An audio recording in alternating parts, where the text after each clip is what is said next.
Hello and welcome to all. I am Satyendra Pratap Maurya. कल के video में हमने देखा था फीटल डेवलपमेंट में तीन अलग अलग ट्राइमेस्टर की बात हमने की थी। First trimester, second trimester and third trimester. Trimester मतलब एक जो ट्राइमेस्टर है वो 3 मंथ का था। अब यहाँ पर हम एक बात और इंक्लूड करना चाहेंगे कि जब बात आती है कि एक्स्ट्रा एम्ब्रियोनिक मेम्ब्रेन की, तो 4 मेम्ब्रेन पार्टिसिपेट होती हैं extra embryonic membrane full form है, यानी एम्ब्रियो से रिलेटेड। तो एक तो हमने देखा था कोरियन की बात की थी, दूसरा होता है एलेंटोइस, तीसरा होता है एलेंटोइस के बाद में एमनियन और यॉक सैक। ये यॉक सैक जो होता है वो बर्ड्स वगैरह में ज़्यादा डेवलप होता है क्योंकि न्यूट्रिशन इनसाइड एग होता है, इसलिए। जबकि यहाँ पर ये इसका अगर हम फुल फॉर्म की बात करें तो इसको हम लोग कहते हैं एक्स्ट्रा एम्ब्रियोनिक मेम्ब्रेन। अब यहाँ पर एक बात ध्यान रखना है कि जो फीटस होता है ना, जब हम या आप हैं, जब इनसाइड यूटेरस रहते हैं तो ये तो कोरियन पार्टिसिपेट कर लेता है प्लेसेंटा के फॉर्मेशन में, लेकिन जो जिससे हम लोग कवर्ड रहते हैं या जिससे कोई फीटस मान लेते हैं, ये कोई फीटस है जो कवर्ड है माँ के इस फ्लूइड के अंदर जो तैर रहा है, इस लेयर को हम लोग कह देते हैं एमनियन। और इसमें जो लिक्विड भरा रहता है, फ्लूइड रहता है, उसे हम लोग कहते हैं एमनियोटिक फ्लूइड। अब ध्यान रखना, पहले एमनियन ब्रेक डाउन होता है, टूटता है, एमनियोटिक फ्लूइड बाहर आता है, फिर फीटस की डिलीवरी होती है।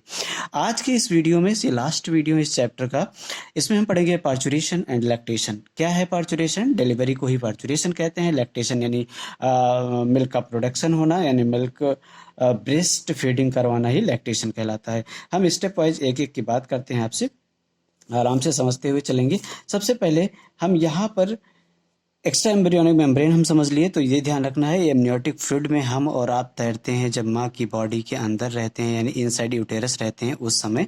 तो यहाँ पर 4 अलग अलग लेयर पाई जाती हैं। फर्स्ट ये है, सेकंड ये है, थर्ड ये है एंड फोर्थ ये है। हमने यहाँ सीक्वेंस थोड़ा सा लिख दिया, बस आप समझ सकते हैं इस चीज़ को।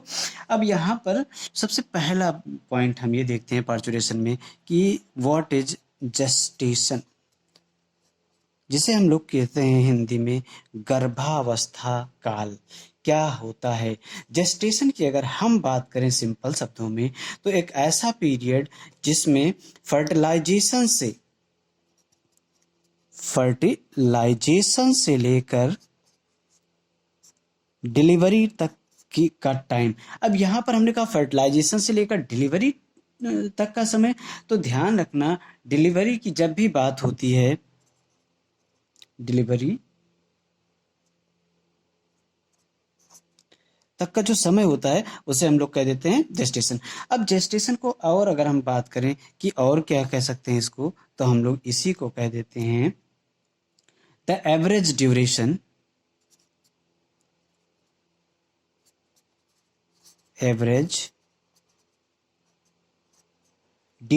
ऑफ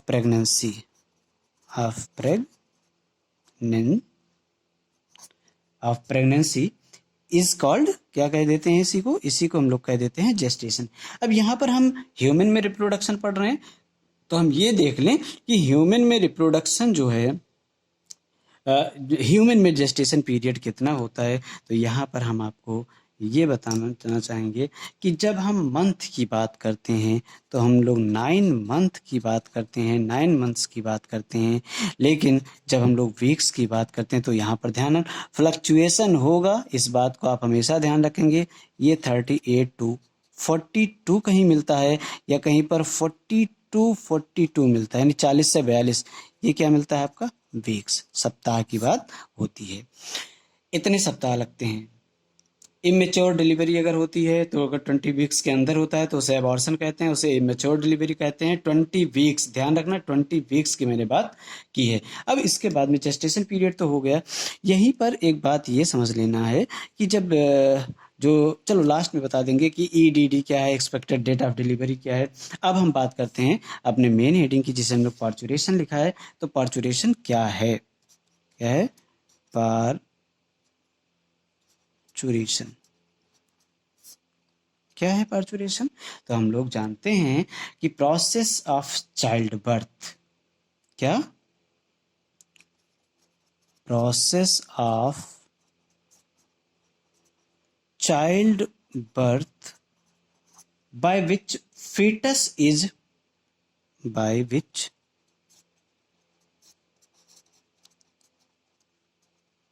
expelled, बाहर धक्का दिया जाता है, और डिलीवर्ड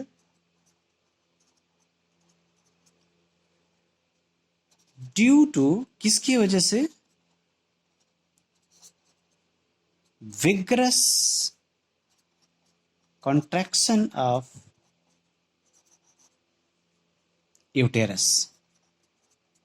ध्यान रखना, यूटेरस में कॉन्ट्रैक्शन होता है, ऑक्सीटोसिन हार्मोन उस समय ज़्यादा रिलीज किया जाता है। किसके द्वारा ऑक्सीटोसिन रिलीज किया जाता है? तो ध्यान रखना, यहाँ पर उस समय ऑक्सीटोसिन का लेवल, ऑक्सीटोसिन का लेवल सबसे ज़्यादा होता है, और ये हार्मोन रिलीज किया जाता है किसके द्वारा? माँ के, मदर्स पिट्यूटरी ग्लैंड के द्वारा। ध्यान रखना, अगर यहाँ थोड़ा सा डीप में पूछे कि किस पिट्यूटरी द्वारा, तो आप बताओगे यहाँ पर एंटेरियर पिट्यूटरी द्वारा। एंटेरियर पिट्यूटरी द्वारा, क्योंकि पोस्टेरियर से, सॉरी पोस्टेरियर पिट्यूटरी द्वारा, यहाँ पर ध्यान रखना, ये पोस्टेरियर पिट्यूटरी द्वारा सेक्रेट होगा। ध्यान रखना, पोस्टेरियर पिट्यूटरी द्वारा सेक्रेट होगा।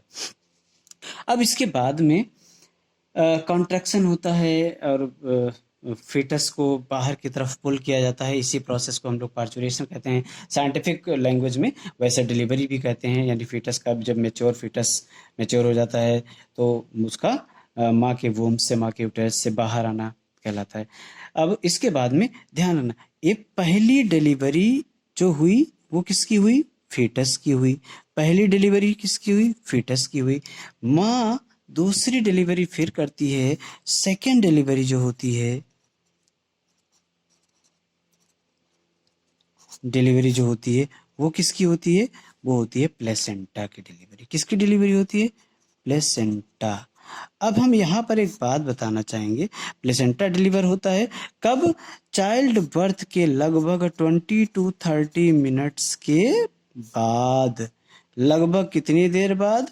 लगभग 20 से 30। ध्यान रखना, अगर कोई प्रॉब्लम होती है तो प्लेसेंटा फंसा रह जाता है, तब फिर डॉक्टर की हेल्प लेनी पड़ती है। इसी प्रोसेस को हम लोग कह देते हैं। अब इसी में है, तो अगला है लैक्टेशन। लैक्टेशन क्या है? तो लैक्टेशन, मेमरी ग्लैंड्स जब एक्टिव होती है, lactation, mammary gland production of milk. तो मिल्क का प्रोडक्शन पहले तो होता नहीं है, जब प्रेगनेंसी होती है तभी शुरू होता है production of milk, sorry milk by किसके द्वारा होगा? सबको पता है, मेमरी ग्लैंड, जो कन्वर्ट हो जाती है ब्रेस्ट में। यही, और ये कब शुरू होगा? प्रेगनेंसी के ख़त्म होने के बाद शुरू होता है। तो इस बात का हमेशा ध्यान रखा जाए, जब प्रेगनेंसी का एंड, कब? End of pregnancy, pregnancy, pregnancy के ख़त्म होने के बाद। अब ध्यान रखना, जो ये जो लैक्टेशन पीरियड है, जो पहला मिल्क है किसका? माँ का जो पहला दूध है, उसमें सबसे इम्पॉर्टेंट एक तरह का एंटीबॉडी पाया जाता है, जिसे हम लोग कहते हैं कोलेस्ट्रम। क्या है? कोलेस्ट्रम। माँ का पहला गाढ़ा पीला दूध, इसीलिए डॉक्टर सलाह देते हैं कि बच्चे को माँ का पहला गाढ़ा पीला दूध पिलाया जाए, ताकि बच्चे को रोगों से लड़ने की क्षमता ताउम्र मिल सके। होल लाइफ बच्चे को रोगों से लड़ने की क्षमता मिलती है। क्यों, इसका क्या कारण है? ये इनिशियल डेज में, ध्यान रखना, इनिशियल डेज में प्रोडक्शन होगा इसका। इनिशियल डेज में प्रोडक्शन होता है।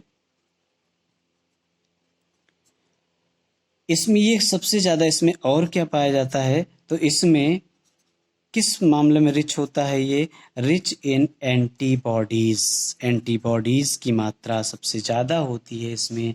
इसीलिए ये बच्चे में क्या मेंटेन करता है? मेंटेन क्या? इम्यूनिटी पावर या इम्यून सिस्टम कह दें। इम्यूनिटी मीन्स होता है रोगों से लड़ने की क्षमता देना। किसको? To newborn baby, newborn baby. यहाँ पर एक बात हम बताना चाहेंगे कि एम्ब्रियो जो था, जो एम्ब्रियो था, एम्ब्रियो कन्वर्ट हुआ फीटस में, और ये फीटस जैसे ही डिलीवर होता है तब इसे हम लोग न्यू बॉर्न बेबी या न्यू नेटल कहते हैं, न्यू नेटल के नाम से जानते हैं। तो इस तरह से जब और बड़ा होता है तो उसे हम लोग बेबी जो भी नाम देते हैं, इस तरह से हम लोग अलग करते हैं। तो आज के लिए फ़िलहाल इतना ही। मिलते हैं नेक्स्ट वीडियो में, नए चैप्टर के साथ मिलते हैं। तब तक आप स्वस्थ रहें, मस्त रहें। आप घर पर पढ़ाई करते रहें, अपनी पढ़ाई को बंद नहीं करना है। Sorry, thanks for watching the video. जय हिंद।